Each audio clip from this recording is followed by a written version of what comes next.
आज के इस वीडियो में हम पढ़ने जा रहे हैं BHIE 144 के क्रम में अशोक के अभिलेख को, क्योंकि यह परीक्षा की दृष्टि से काफ़ी महत्वपूर्ण टॉपिक है। क्योंकि इग्नू के प्रत्येक प्रश्न पत्र में प्रति ईयर अशोक के अभिलेख से संबंधित कोई ना कोई प्रश्न आपको देखने को अवश्य मिलता है। तो चलिए शुरू करते हैं आज के इस वीडियो को। उससे पहले अगर अभी तक आपने चैनल को सब्सक्राइब नहीं किया है तो चैनल को सब्सक्राइब कर लें, साथ ही बेल आइकन को जरूर क्लिक करें ताकि मेरे आने वाले वीडियो का नोटिफिकेशन आपको मिल सके। अगर आप अपनी तैयारी और बेहतर ढंग से करना चाहते हैं तो इस पर BHIE 144 तथा अन्य विषयों पर मैं कई वीडियो अपलोड कर चुका हूं। अगर अभी तक आपने उन वीडियो को नहीं देखा है तो चैनल के डिस्क्रिप्शन में जाइए, वहां आपको वह लिंक मिल जाएगा। वहां से आप उन वीडियो को देख के अपनी तैयारी और बेहतर ढंग से कर सकते हैं। तो चलिए शुरू करते हैं। 1837 तक अशोक एक प्रसिद्ध शासक नहीं था। कारण यह था कि 1837 से पहले अशोक के बारे में हमारे पास कोई विस्तृत जानकारी नहीं थी।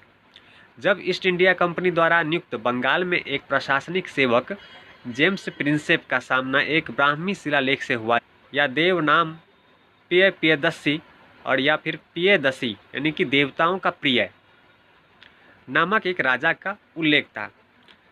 ईस्ट इंडिया का एक कर्मचारी था जिसका नाम जेम्स प्रिंसेप था, जो बंगाल में नियुक्त था। उसे एक ब्राह्मी लिपि में लिखा हुआ एक शिलालेख मिला जिसमें देव नाम प्रिय यानी कि देवताओं का प्रिय नाम के राजा का उल्लेख था। जब इसकी तुलना श्रीलंका के ग्रंथ महावंश से की गई तो यह पता चला कि यह जो राजा है वास्तव में महान अशोक थे। यह इस महान राजा के द्वारा शिलाओं एवं स्तंभों पर उत्कीर्ण नक्काशी के रूप में अद्भुत ऐतिहासिक खोजों की श्रृंखला में प्रथम था। यह जो शिलालेख मिला, ये जो अशोक महान अशोक जो थे उनके बारे में जानकारी प्राप्त करने का था वह प्राप्त हुआ। इस विषय पे जो प्रसिद्ध इतिहासकार हैं जिनका नाम मजूमदार है, वह अपना वक्तव्य देते हैं। आइए उन्हें भी देख लेते हैं कि वह इस पे अपना क्या मत प्रकट करते हैं। जब अशोक के शिलालेख पहली बार 18वीं शताब्दी के अंत में सामने आए तो उनकी लिपि 14वीं शताब्दी की तरह सभी के लिए एक पहेली थी। जब सुल्तान फिरोज तुगलक अशोक के शिलालेख वाले एक स्तंभ को दिल्ली लेकर आया और इसे पढ़ने का व्यर्थ प्रयास किया। अशोक का जो शिलालेख है वह 18वीं शताब्दी के अंत तक उसी प्रकार थी जैसे 14वीं शताब्दी में प्राप्त शिलालेख, जिसे फिरोज शाह तुगलक ने उसे उस स्तंभ को दिल्ली लेकर आया और उसे पढ़वाने का व्यर्थ प्रयास किया। यह कार्य 1837 में पूर्ण हुआ और अगले 50 वर्षों के दौरान भारतीय पुरालेख को एक मजबूत आधार मिला। और जो ये जेम्स प्रिंसेप थे उनके द्वारा जब अशोक के शिलालेख को पढ़ा गया तो यह भारतीय पुरालेख के लिए काफ़ी मजबूत आधार था। कई विद्वानों के समर्पित एवं धैर्यवान कार्य से विभिन्न प्रकार की भारतीय लिपियों का गहन अध्ययन, विश्लेषण एवं वर्गीकरण किया गया और भारतीय पुरालेख शास्त्र के लिए एक वैज्ञानिक आधार स्थापित किया गया, जिसने उन्हें विभिन्न कालों एवं स्थानों से संबंध स्थापित करना संभव बनाया। ऐतिहासिक लेखों के रूप में उनके आंतरिक मूल्य के अतिरिक्त अशोक के अभिलेख इस प्रकार भारत में अभिलेखीय और पुरालेखीय अध्ययन के शुरुआती बिंदु के रूप में अधिक मूल्यवान साबित हुए। इस प्रकार हम देखें तो भारत में चाहे वो अभिलेखीय हो या फिर पुरालेखीय अध्ययन हो, इसके क्रम में अशोक का जो अभिलेख है, शिलालेख है, वह काफ़ी अधिक मूल्यवान साबित हुआ।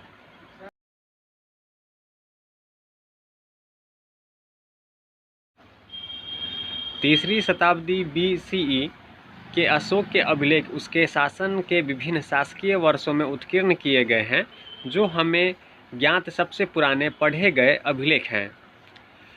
अशोक के जो अभिलेख हैं वह शताब्दी BCE, जो तीसरी शताब्दी BCE है, उस समय के हैं, जो अशोक के शासन के विभिन्न जो शासकीय आदेश होते थे, मत होते थे, विचार होते थे, उनको उत्कीर्ण किया गया है जिसे अब तक पढ़ा गया सबसे पुराना अभिलेख कह सकते हैं और है भी। ज़्यादातर उसके अपने शब्दों में वे राजकीय आदेश थे जो कुलीनों, अभिजातियों, अधिकारियों या साधारण जनता को सामाजिक, सांस्कृतिक और प्रशासनिक मामलों में संबंधित करते थे या संबोधित करते थे। ये जो अभिलेख उत्कीर्ण किए गए थे अशोक के, जो 3री शताब्दी BC के हैं, उसमें वह कुलीन वर्गों को, अधिकारियों को, सामान्य जनता को अपने सामाजिक, सांस्कृतिक और जो प्रशासनिक आदेश होते थे इससे संबंधित बातों से संबोधित करता था या बताने के लिए उत्कीर्ण करवाता था। इस विषय पर फिर मजुमदार टिप्पणी करते हैं कि ये 22 शताब्दियों में एक महान शासक के जीवन और व्यक्तित्व को एक अनोखी जीवंतता के साथ व्यक्त करते हैं। इस आध्यात्मिक महानता को निष्ठापूर्वक दर्शाते हैं जो भारतीय सभ्यता की महिमा का निर्माण करती है। अशोक के अभिलेख अपने आप में ही एक वर्ग है और ये उस काल के इतिहास के बारे में हमारे ज्ञान में बड़े पैमाने पर वृद्धि करते हैं और उस मनोभाव को समझाते हैं जिसने राज सिंहासन पर बैठने वाले महानतम व्यक्तियों में से एक को प्रेरित या अनुप्रमाणित किया। कोई अन्य शिलालेख रुचि या ऐतिहासिक महत्व की दृष्टि से उसके आसपास भी नहीं है।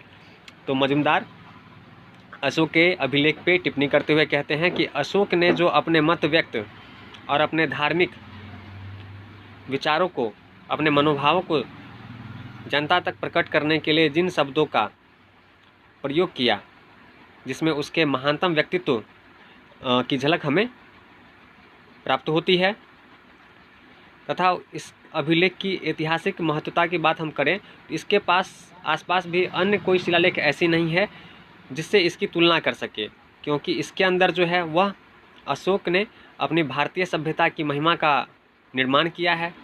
अशोक जो है वह अपने ज्ञान का बड़े पैमाने पर लोगों के सामने प्रकट करता है इन अभिलेखों के माध्यम से।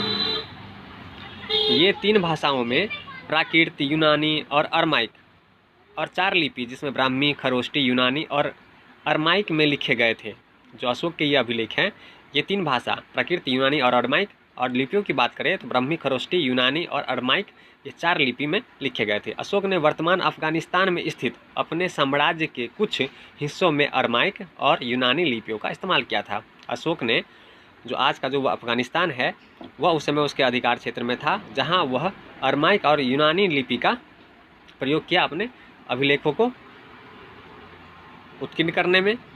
तथ्य की बात यह है कि वह क्षेत्र था जिसे सेल्यूकस निकेटर ने मौर्यों को सौंपा था। तो आपको जैसे मालूम होगा कि सेल्यूकस निकेटर जो कि सिकंदर का राजदूत सेनापति था, उसके अधिकार क्षेत्र में था, जिसे चंद्रगुप्त मौर्य द्वारा पराजित किया गया और अफगानिस्तान जैसे महत्वपूर्ण जगह को अपने अधिकार क्षेत्र में चंद्रगुप्त द्वारा लिया गया था।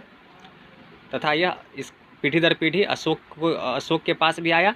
तो अतः कह सकते हैं कि अशोक के अधिकार क्षेत्र में अफगानिस्तान का जो हिस्सा था वहाँ उसने अपने अभिलेखों को अरमाइक और यूनानी लिपि में लिखवाया। गंधार क्षेत्र में खरोष्टी लिपि का प्रयोग होता था। ज़्यादातर अशोक के अभिलेख प्राकृत भाषा में लिखे गए थे जो उसके विशाल साम्राज्य में फैले हुए थे, जिसका विस्तार पूरे भारतीय उपमहाद्वीप में पश्चिम में सिंधु नदी से लेकर दक्षिण में मैसूर पठार तक फैला हुआ था। इस तरह हम देखें तो अशोक के अभिलेख जो है संपूर्ण भारत में से हमें प्राप्त होते हैं, चाहे हम बात करें कि पश्चिम में सिंधु नदी से या फिर दक्षिण में बात करें तो मैसूर तक के जो क्षेत्र हैं वो संपूर्ण क्षेत्रों में अशोक के अभिलेख पाए जाते हैं जो उसके विस्तृत अधिकार क्षेत्र को दर्शाते हैं।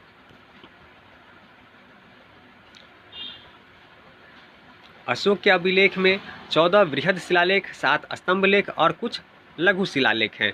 तो आइए एक एक करके इनके बारे में भी पढ़ेंगे। उसके अभिलेख धम्म लिपि मुख्यतः उसकी धम्म नीति का प्रचार करने के लिए उत्कीर्ण किए गए। उसके अभिलेखों के स्थल हमें उसके साम्राज्य के विशाल विस्तार का अनुमान लगाने में सहायक हैं। अशोक के जो अभिलेख हैं जहाँ जहाँ से प्राप्त होते हैं, इसका अर्थ है कि वह क्षेत्र अशोक के अधिकार क्षेत्र में था। इससे हमें मालूम चलता है कि एक विशाल साम्राज्य का वह अधिपति था। उसके बृहद शिलालेख की बात करें तो ये निम्नलिखित स्थानों से पाए गए हैं। जैसे पहला बात करें तो पहला बृहद शिलालेख हमें पाकिस्तान में साहबगढ़ी मानसेहेरा मानसेहरा से प्राप्त होता है। दूसरा बृहद शिलालेख हमें कलसी यानी कालसी जो देहरादून जिला उत्तराखंड में वहाँ से प्राप्त हुआ है। तीसरा काठियावाड़ जो गुजरात में पड़ता है जूनागढ़ के निकट, वहाँ से गिरनार से मिला है। चौथा सोपारा जो कि महाराष्ट्र में है, वहाँ से प्राप्त हुआ है। पाँचवीं बृहद शिलालेख की बात करें तो भुवनेश्वर उड़ीसा के निकट है, धौली से प्राप्त हुआ है। और वहीं छठा बृहद शिलालेख की बात करें तो जौगढ़ जो कि गंजाम जिला उड़ीसा है, वहाँ से प्राप्त हुआ है। उसके स्तंभ लेख की बात करें तो दिल्ली एवं मेरठ से हमें प्राप्त हुआ है। वहीं अन्य स्तंभ लेखों की बात करें तो उत्तर प्रदेश में कौशाम्बी से। तीसरा लौड़िया अरेराज या लौड़िया अराराज जो पूर्वी चंपारण में पड़ता है, जो बिहार में स्थित है, वहाँ से प्राप्त हुआ है। वहीं चौथी स्तंभ लेख की बात करें तो लौड़िया नंदनगढ़ या फिर लौड़िया नवंदनगढ़ जो कि पश्चिमी चंपारण में है, जो बिहार राज्य में पड़ता है, वहाँ से प्राप्त हुआ है। पाँचवीं बात करें तो रामपुरवा जो कि ये भी बिहार में पड़ता है और जिला पश्चिमी चंपारण है, वहाँ से प्राप्त हुआ है। छठी बात करें तो सांची भोपाल से जो कि रायसेन जिला में पड़ता है और मध्य प्रदेश राज्य में है, वहाँ से प्राप्त हुआ है। सातवीं बात करें तो बनारस के निकट सारनाथ से प्राप्त हुआ है। और आठवीं जो बात करें हम, तो आठवीं हमें नेपाल में लुम्बिनी या रुम्मनदई से प्राप्त हुआ है। तो ये महत्वपूर्ण स्तंभ लेख हैं अशोक के जो हमें प्राप्त हुए हैं। वहीं कर्नाटक के कई स्थलों पर अशोक के लघु शिलालेख बड़ी मात्रा में पाए गए हैं। तो आइए ऐसे ही कुछ स्थलों के बारे में जानकारी प्राप्त करते हैं। पहला बात करें ब्रह्मगिरी, जहाँ से हमें लघु शिलालेख प्राप्त हुए हैं, वहीं शिघापुरा यानी ब्रह्मगिरी के निकट ही। तीसरा जतिंग रामेश्वर में। चौथा बात करें लघु शिलालेख की तो रायचूर जिला में। वहीं अन्य बात करें तो रूपनाथ जबलपुर के निकट मध्य प्रदेश में प्राप्त हुए हैं। सहसराम शाहाबाद जिला बिहार में प्राप्त हुआ है। भैरव जयपुर के निकट राजस्थान में प्राप्त हुआ है। इस प्रकार हम देखें तो अशोक के बृहत अधिकार क्षेत्र की सीमा के बारे में हमें उचित जानकारी देने के अलावा ये शिलालेख महत्वपूर्ण व्यापार मार्ग पर स्थित थे। ये जो शिलालेख प्राप्त हुए हैं हमें ना उसके अधिकार क्षेत्र के बारे में ही पता चलता है, बल्कि जो उस समय के जो महत्वपूर्ण व्यापारिक मार्ग थे वहाँ भी ये स्थिति में प्राप्त हुए हैं। इनमें से कुछ परिधीय क्षेत्रों की सीमा से लगे हुए थे जो सड़क मार्ग और नदी यातायात को जोड़ते थे। इनमें से कुछ ऐसे भी क्षेत्र थे जो अन्य क्षेत्र जो दूसरों के अधिकार क्षेत्र में थे उनकी सीमा से लगे हुए प्राप्त हुए हैं, जो कि महत्वपूर्ण स्थान जैसे सड़क या फिर नदी यातायात को जोड़ते थे, ऐसे स्थानों में प्राप्त हुए हैं। कई इतिहासकार और उनके लेखन यह सुझाते हैं कि इन राजनीतिक या सामरिक स्थानों पर विशेष रूप में प्रायद्वीपीय को नियंत्रित करने के लिए इन शाही आदेशों को स्थापित करने के पीछे प्राथमिक प्रेरणा एवं कारक कच्चे माल तक पहुंच और उपलब्धता और उसकी प्राप्ति थी। हालांकि यह महत्वपूर्ण आश्वासन के साथ नहीं कहा जा सकता कि जिन क्षेत्रों में उसका शिलालेख नहीं पाए गए हैं उनका शासन उसी प्रकार चलता था जिस प्रकार वहाँ से वे प्राप्त हुए हैं। तो जहाँ से हमें ये शिलालेख प्राप्त हुए हैं वहाँ तो हम निश्चित ही कह सकते हैं कि अशोक का साम्राज्य वहाँ तक शासन था। पर मान लीजिए जहाँ पे उसके शिलालेख प्राप्त, जिन स्थानों से शिलालेख प्राप्त नहीं हुए हैं, तो इस बारे में ये नहीं कहा जा सकता कि वहाँ उसका शासन नहीं था। इसके बारे में हम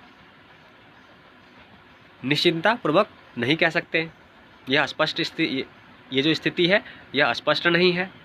उसकी राजकीय घोषणाएं साम्राज्य के सीमावर्ती इलाकों में लोगों पर टिप्पणी करती है जो उसके साम्राज्य की रूपरेखा की और दृढ़ता से पुष्टि करती है। वे हमें सूचित करती है कि सेल्यूसिड या एंटिओकस द्वितीय का क्षेत्र उत्तर पश्चिम में उसके साम्राज्य से परे था। पश्चिम में चोलो यानी कि चेरो उसके शिलालेखों में प्रयुक्त शब्द केरल पुत्र है। पांड्यों, सत्यपुत्रों और श्रीलंका का भी उसके साम्राज्य से बाहर राजवंशों एवं स्थानों के रूप में उल्लेख है। साम्राज्य के भीतर विविध मूल एवं संस्कृतियों के लोगों का भी उल्लेख मिलता है। जो अशोक के शिलालेख हैं उसमें हमें उसके साम्राज्य से बाहर के शासक, जिसमें श्रीलंका के शासक चोल राजा वगैरह होते थे, जो चोल साम्राज्य थी उनके बारे में मालूम चलता है। एंटिओकस दूसरे का क्षेत्र के बारे में, साम्राज्य के बारे में पता चलता है जो इसके साम्राज्य से बाहर के थे। साम्राज्य के भीतर विविध मूल एवं संस्कृतियों के लोगों का भी उल्लेख मिलता है। उदाहरण के लिए उत्तर पश्चिम में यवनों और कम्बोज के बारे में कहा गया है। इसके अतिरिक्त पश्चिमी भारत के भागों एवं दक्कन में रहने वाले भोजों, पिटीनको, आंध्रो, पुलिंदों के बारे में भी कहा गया है। वह जीते हुए क्षेत्रों, विजित और राजकीय क्षेत्रों, राज्य विषय की सीमावर्ती क्षेत्रों से अलग करता है एवं चिन्हित करता है। अशोक के शिलालेख से हमें उत्तर पश्चिम में यवन के बारे में, कम्बोज के बारे में जानकारी प्राप्त होता है। वहीं हम देखें तो भारत के पश्चिमी भाग में हमें जो दक्कन में रहते थे वहाँ रहने वाले लोग, जिनमें भोज, पिटीनिको, आंध्रो, पुलिंदों के बारे में हमें मालूम चलता है। अशोक के अभिलेख हमें यह आभास देते हैं कि पूर्व की ओर के साम्राज्य में उत्तर और दक्षिण बंगाल शामिल थे। अशोक के अभिलेख से हमें मालूम चलता है कि जो उसका पूर्व का साम्राज्य था उसमें उत्तर और दक्षिण बंगाल भी इसके साम्राज्य में शामिल था। इस प्रकार हम स्वाभाविक रूप से अनुमान लगाते हैं कि अशोक के अधीन मगध साम्राज्य ने उच्चतम विस्तार, संगठन और नियंत्रण प्राप्त किया था। इस प्रकार हम ठोस रूप से कह सकते हैं या अनुमान लगा सकते हैं कि अशोक के अधीन जो है मगध साम्राज्य ने उच्चतम या अत्यधिक विस्तार और संगठन और नियंत्रण प्राप्त किया था। लेकिन हमें युद्धों के अंत या कम से कम आक्रमणों को टालने के लिए किए गए सचेत प्रयास की भी मजबूत भावना दिखाई देती है। वहीं हम देखें तो अशोक के अभिलेखों से हमें मालूम चलता है कि वह बिना कारणवश युद्ध नहीं करना चाहता था। वह युद्ध को यथासंभव टालने का प्रयास करता था और इसके लिए उसके प्रयास और उसकी मजबूत भावना साफ दिखाई पड़ती है उसके अभिलेखों से। इतिहासकार इस बात पर एक मत है कि राज्य की नीति में अहिंसा के सिद्धांत को फैलाना और लागू करना एक अनूठा प्रयोग था। वह इतिहासकार यह मानते हैं कि जो ये नीति, अहिंसा की जो नीति अशोक ने अपनाई थी, इस सिद्धांत का फैलाना मात्र उसका यह मकसद था कि लोगों के बीच विश्वास पैदा किया जाए। एक मत अशोक को अपनी प्रजा के साथ संपूर्ण मानवता के कल्याण से संबंधित लोक परोपकारी पिता के रूप में आदर्श मानता है। वहीं एक मत ऐसा है जो मानता है कि अशोक जो है एक योग्य शासक था और वह संपूर्ण मानवता के कल्याण के लिए प्रयास करता था। इसके विरुद्ध यह भी तर्क दिया जाता है कि यह धारणा एक विशाल साम्राज्य को वैचारिक रूप से बांधने के लिए एक जानबूझकर किए गए प्रयास और एक विशाल साम्राज्य को विचारधारानुरूप नियंत्रित करने के लिए सैद्धांतिक साधन या औजार की अनदेखी करता है, जो अन्यथा शासित व नियंत्रित करने में शायद कठिन साबित होता है। वहीं दूसरा मत यह कहता है कि इस प्रकार की धारणा जहां बल प्रयोग न करने की बात कही जा रही हो, उस पर बल दिया जा रहा हो, इस प्रकार के भावनाओं को फैलाकर इतने बड़े साम्राज्य पर लगातार शासन करना कठिन होगा। यह इस सिद्धांत का, जो अशोक का जो अहिंसावादी सिद्धांत है, इस बात का विरोध करता है। अशोक के 13वां अभिलेख, जो कि सबसे महत्वपूर्ण अभिलेख माना जाता है, आइए उसका विशेष अध्ययन करते हैं और उसे समझते हैं। अशोक के सभी शिलालेखों में शिलालेख 13वां जो है उसको उसके समय का सबसे महत्वपूर्ण ऐतिहासिक आदेश माना जाता है। यह पुनर्स्मरण के लिए स्वर तैयार करता है। कलिंग, जो कि वर्तमान उड़ीसा एवं आसपास का क्षेत्र है, उसको युद्ध में जीत लिया गया था और युद्ध के कारण हुई मृत्यु, विनाश और पीड़ा पर उसे पछतावा था। जो 13वां अभिलेख है यह काफ़ी महत्वपूर्ण अभिलेख है, जो उसके जो यादें हैं, जो उसने उसके साथ पूर्व में कुछ घटनाएं हुई थी, उसको यह स्वर देता है। कलिंग, जो कि आज वर्तमान उड़ीसा का आसपास का क्षेत्र है, उस समय अशोक द्वारा जीता गया था और उसके लिए वह युद्ध किया था, जिसमें काफ़ी मृत्यु हुई थी, विनाश हुआ था, जिसकी पीड़ा पर वह अपना पछतावा प्रकट करता है। राजाभिषेक के 8 वर्ष बाद देवताओं के प्रियदर्शी राजा ने कलिंग को विजित किया। अशोक द्वारा कलिंग को विजित किया जाता है। 1.5 लाख लोग बंदी बनाकर देश के बाहर भेज दिए जाते हैं, 1 लाख लोग मारे जाते हैं, यानी कि लगभग 1.5 लाख लोग देश से बाहर भेज दिए जाते हैं और इस युद्ध में 1 लाख लोग मारे जाते हैं। इससे कई गुना लोग महामारी आदि से मारे गए। इसके बाद अब जबकि कलिंग जीत लिया गया है, देवताओं के प्रिय द्वारा धर्म का पालन बड़े आग्रह के साथ किया गया। धर्म की आकांक्षा रखी गई और धर्म की शिक्षा दी गई।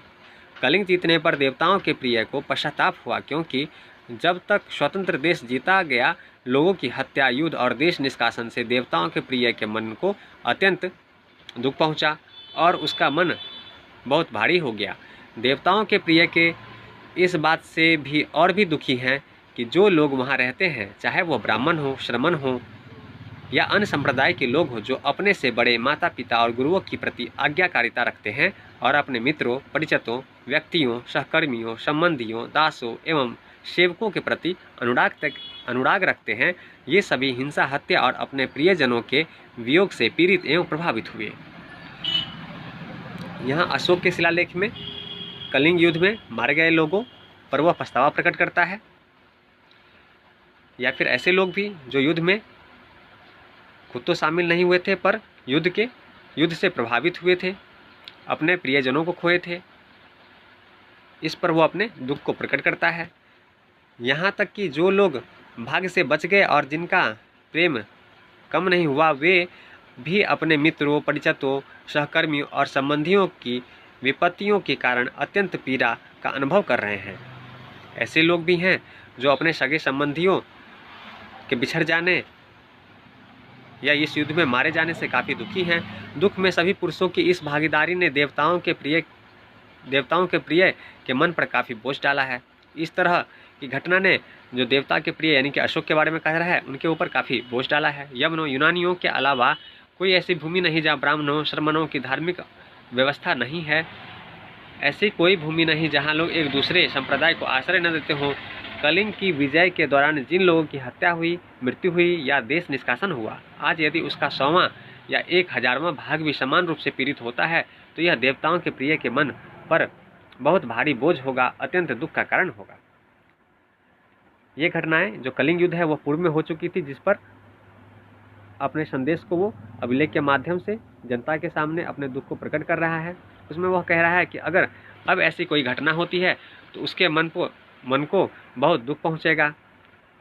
देवताओं का प्रिय राजा विश्वास करता है कि क्षमा योग्य गलती करने वाले लोगों को क्षमा कर देना चाहिए, और देवताओं के प्रिय अपने साम्राज्य के वनवासी जनजातियों को भी सुलह के साथ रखते हैं, लेकिन उन्हें चेतावनी देते हैं कि उनके पास पश्चाताप के दौरान भी शक्ति है और वह उन्हें पश्चाताप के लिए कहते हैं, अन्यथा ऐसा न हो कि वे मारे जाएं, क्योंकि देवताओं के प्रिय चाहते हैं कि किसी भी प्राणियों के प्रति हिंसा न हो। उन्हें आत्मसंयमित, शांत मन का और मृदु होना चाहिए।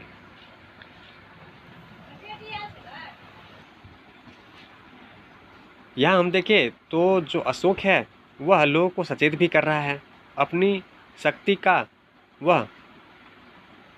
का प्रभाव भी वो बता रहा है। वह वहाँ की जनता को सचेत कर रहा है कि भले वह दुखी है पर वो अपने दायित्व को, अपनी शक्ति को जानता है। वह वहाँ के जो वनवासी जनजातीय हैं उन्हें सुलह से रहने और शांत से रहने की चेतावनी भी देता है।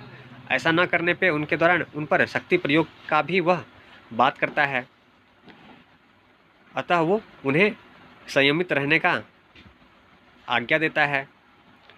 देवताओं के प्रिय धर्म की विजय को सबसे बड़ी विजय मानते हैं, और इसके अतिरिक्त देवताओं के प्रिय ने अपनी सभी सीमाओं पर 600 योजनाओं, लगभग 1500 मील तक की दूरी तक यह विजय प्राप्त की है, जहां एंटिओकस नामक यूनानी राजा शासन करता है और एंटिओकस के साम्राज्य के बड़े 4 राजा टॉलमी, एंटिगोनस, मागस और अलेक्जेंडर शासन करते हैं, और दक्षिण में चोलों और पांड्यों एवं सीलोन तक विजय प्राप्त की। इस प्रकार साम्राज्य के विभिन्न भागों में यवन और कंबोज, नाभक और नाभपंक्ति, भोज एवं पीतिनिक, आंध्र और परिंद, हर जगह लोग देवताओं के प्रिय के धर्म के अनुदेशों का पालन करते हैं। यहाँ तक कि जहाँ देवताओं के प्रिय के दूत नहीं गए, वहाँ के लोग भी धर्म के अनुसार उनके आचरण, उनके उपदेशों और अनुदेशों का पालन करते हैं और उनका पालन जारी रखेंगे। सर्वत्र विजय से जो प्राप्त हुआ वह सर्वत्र विजय आनंददायक है। वह आनंद धर्म द्वारा विजय के माध्यम से प्राप्त किया गया। फिर भी यह केवल एक छोटी प्रसन्नता है, क्योंकि देवताओं के प्रिय इस महत्व उसके परिजनों में देखते जो पारलौकिक हैं। धर्म के इस शिलालेख को इसलिए उत्कीर्ण किया गया कि मेरा कोई पुत्र या प्रपौत्र नई विजय प्राप्त करने के बारे में न सोचे, और वे जो भी जीत हासिल करें उनमें धैर्य और हल्के दंड से संतुष्ट रहें। उन्हें केवल धर्म द्वारा विजय को ही सच्ची विजय मानना चाहिए और धर्म में आनंद ही उनका संपूर्ण आनंद होना चाहिए, क्योंकि इस लोक एवं परलोक दोनों में यह जीवन मूल्यवान है। तो धर्म शिलालेख उत्कीर्ण करवाने का वह कारण भी बताता है कि वह चाहता है कि उसका पुत्र या पुत्र के जो पुत्र होंगे यानी कि प्रपौत्र होंगे, वह कोई भी नई विजय की लालसा न करे। अगर वह करे भी तो हल्के दंड के साथ वह संतुष्ट रहे तथा वह अपने धर्म के विचार के साथ ही उन्हें यह भी कहता है कि जो धर्म का आनंद है वही जीवन का सच्चा आनंद है, जो इस लोक में और परलोक दोनों जगह मूल्यवान है। इस अभिलेख पे रोमिला थापर भी अपनी विचार प्रकट करती है। आइए रोमिला थापर के विचारों को देखते हैं। अशोक के इस सबसे लंबे अभिलेख का विश्लेषण करने पर यह ध्यान देने योग्य है कि पश्चाताप की मनोदशा में भी अशोक अपनी शक्ति की प्रबल भावना रखता है, विशेषकर वनवासियों से उचित व्यवहार की आशा करता है और उन्हें ऐसा न करने पर गंभीर परिणामों की चेतावनी भी देता है। यानी कि अशोक जो है वह अपने अभिलेख के माध्यम से जो वहाँ के वनवासी हैं कलिंग के, उन्हें सचेत भी करता है और अपनी शक्ति की प्रबल भावना भी प्रकट करता है और वह वनवासियों से आशा करता है कि उनके साथ वह उचित व्यवहार बनाए रखेगा। वह अपने विशाल क्षेत्र की सीमाओं के बारे में भी जानकारी देता है, जहां उसने अपनी प्रजा द्वारा धर्म की नीति का पालन करवाकर विजय की स्थापना की। हमने ऊपर अभी पढ़ा कि वह अपने आसपास के राज्यों और शासकों के बारे में भी बताता है। इसके अतिरिक्त वह स्वयं की प्रशंसा करता है, अपनी पीठ थपथपाता है और धर्म के द्वारा एक दुखद वातावरण बनाने के लिए स्वयं को श्रेय देता है और धर्म के सिद्धांतों का सच्चाई से पालन करने पर अच्छे पुनर्जन्म या अच्छे अगले जीवन का आश्वासन देता है। अंत में वह अनावश्यक विजय और हिंसा, रक्तपात और ऐसे आक्रमणों के कारण जीवन और संसाधनों की हानि की इच्छा को त्यागने के लिए अपनी भावी पीढ़ी को एक शांतिपूर्ण संदेश देता है। इसके बजाय वह उन्हें धर्म का पालन करने के लिए कहता है और जो उसके अनुसार वर्तमान और भविष्य दोनों में प्रसन्नता का कारण बनता है और प्रसन्नता प्रदान करता है। अपने अभिलेख के माध्यम से अपने आने वाली पीढ़ी को वह संदेश देता है कि वह धर्म का पालन करे और धर्म के मार्ग पे चलकर वह प्रसन्नता का कारण बने और उन्हें प्रसन्नता प्राप्त हो, ताकि वे हिंसा और रक्तपात से दूर रहें। इसके साथ ही हमने अशोक के अभिलेख शिलालेख के बारे में पढ़ा और उसके ऐतिहासिक महत्व को ही पढ़ा। उम्मीद करता हूँ आपको यह वीडियो समझ में आ गया होगा। अगर कहीं भी आपको थोड़ा सा भी डाउट हो तो 1 से 2 बार इस वीडियो को देखिए, आपको संपूर्ण रूप से यह पूरी जो विषय है आज का हमारा अशोक का अभिलेख वह समझ में आ जाएगा, ताकि इस पर बनने वाले प्रश्नों के उत्तर आपको आसानी से समझ में आए और आप उसके उत्तर आसानी से दे पाएँ। तो चलिए ऐसे ही महत्वपूर्ण टॉपिक के साथ मिलते हैं अगले वीडियो में। तब तक के लिए नमस्कार।